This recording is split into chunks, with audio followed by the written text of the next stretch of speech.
इस वक्त हमें ज्वाइन किया है होस्ट प्रोग्राम जिरगा सलीम साफ़ी हमारे साथ हैं। सलीम साफ़ी साहब, पूरी अभी हमने हिस्ट्री बताई है। हमारी तारीख में अयूब खान के दौर से लेकर अब तक कई हुकूमत मुखालिफ इत्तेहाद बने, किसी को हुकूमत गिराना नसीब हुआ, किसी को नहीं हुआ। अब जो ताज़ा अलायंस तश्कील पाया है ये बज़ाहिर पुराने इत्तेहादों जैसा ताकतवर नहीं लगता, क्योंकि बहुत ही मुख्तलिफ नज़रियात रखने वाली जमातें जो है उन्होंने पार्टनरशिप की है। तो इस इत्तेहाद की कामयाबी के चांसेस आपको क्या नज़र आ रहे हैं? ये इत्तेहाद जिन हालात में मारज़ वजूद में आया है, तो वो हालात ऐसे हैं कि माजी में उसकी मिसाल नहीं मिलती। मसलन माजी में या तो तहरीकें चली हैं मार्शल लॉ के ख़िलाफ़ जमहूरियत की बहाली के लिए, या फिर जमहूरी हुक्मरानों के ख़िलाफ़ तहरीकें चली हैं और अमूमन उनको ताकतवर हलकों या इस्टेब्लिशमेंट की हिमायत भी हासिल होती थी। अब के बार जो सिस्टम है जिसके ख़िलाफ़ ये इत्तेहाद मारज़ वजूद में आया हुआ है, तो वो पाकिस्तान की पॉलिटिकल तारीख़ में एक मुनफरिद सिस्टम है जिसको हाइब्रिड सिस्टम का नाम दिया गया है। तो एक तो हालात मुख्तलिफ हैं, दूसरा कामयाबी और नाकामी का इन्हिसार अब के बार सिर्फ अपोजिशन की कंपोजिशन पे नहीं होगा, बल्कि हुकूमत और उसके सरपरस्तों के रवैये पे भी होगा।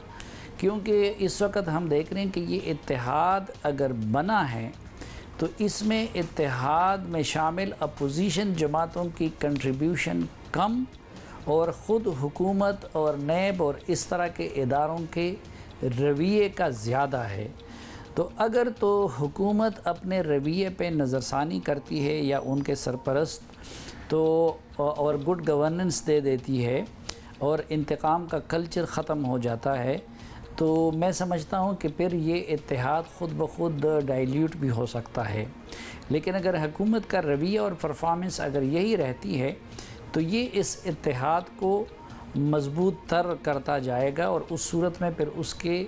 सड़कों पे आने के या उसकी कामयाबी अगर ना भी हो लेकिन तसादुम के इम्कानात बढ़ सकते हैं। अच्छा साफ़ी साहब, आप कह रहे हैं कि अगर हुकूमत गुड गवर्नेंस पर तवज्जो दे और इंतकामी सियासत का रवैया अपनाना छोड़ दे तो खुद ही डाइल्यूट हो जाएगा, चीज़ें नॉर्मलाइज होना शुरू हो जाएंगी। साफ़ी साहब, हुकूमत को बज़ाहिर अपोजिशन से कोई ख़तरा नहीं है, मज़हर साहब भी अभी यही कह रहे हैं कि हुकूमत को अपने आप से ख़तरा अपोजिशन से नहीं है, लेकिन इस APC के बाद हुकूमती वज़रा काफ़ी हमें पुरजोश नज़र आया और वही असद उमर साहब जो भारतीय मीडिया के बारे में बात करते रहे,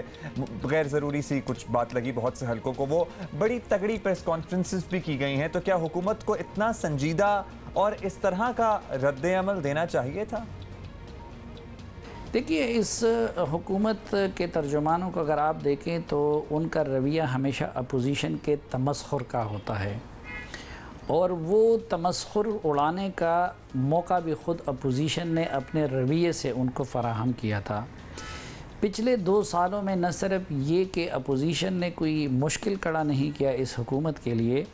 बल्कि पीपल्स पार्टी और मुस्लिम लीग नून का रवैया किसी भी सूरत अपोजिशन वाला नहीं था, बल्कि इस दौरान हुकूमत ने और उसके सरपरस्तों ने ख़ुद अपोजिशन को अपनी मुसीबतों में मुब्तला किए रखा। तो एक तो चूँकि उनकी पास्ट की जो 2 साला तारीख़ है उसकी बुनियाद पे जब देखते हैं तो हुकूमत के तर्जुमानों का रवैया तमस्खुर वाला होता है। दूसरा, हुकूमत ने अभी तक जो कुछ भी किया है अपने ज़ोर बाज़ों पे नहीं किया। APC में नवाज़ शरीफ ने जो लहजा इस्तेमाल किया